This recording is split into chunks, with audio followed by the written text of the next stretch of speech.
Lewis Elton once said that we need to get away from the idea that universities are like school, only faster.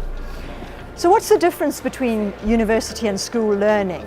Well, the key difference is that students do research at university. I'm going to talk to Richard Inverne now, who practices an interesting form of research-informed teaching called research-tutored teaching. Richard, I've heard about your directed independent research tasks, which start from first year. Can you tell me about them? I've been here many years, and I found over a series of years teaching over a series of courses, the one big problem was with the traditional readings, whereby every week in a seminar, maybe 2/3 of the students had done the reading, and of those 2/3, only 1/3 had done it properly. In other words, absorbing it and making agenda points for discussion.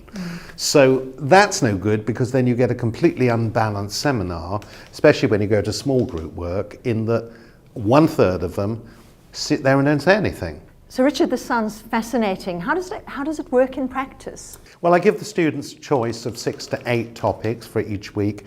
They then go to the library on their own or in pairs as they wish, and they research the topic or topics of their choice. I say do 1 or 2. And they then bring their research findings back to the class, and they're, most of them, brimming with enthusiasm because it's what they have found. And it continues right through into the second year.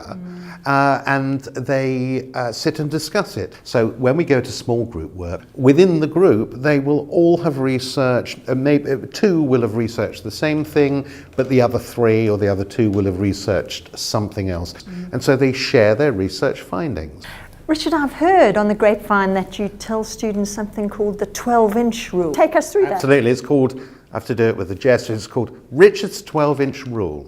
And I say to the students, what you do, especially this is for first year students, I say you go onto the library search engines and you look up, for example, Greek drama, ancient Greek drama, and you find several books, you decide the book you want. You trot along to the shelves and you find the book. The 12-inch rule is if you look at the books 12 inches either side of your chosen book, and you pick them up and you stagger over to the desk and bang them on the desk, and then you spend 3 hours researching, you will find everything relevant.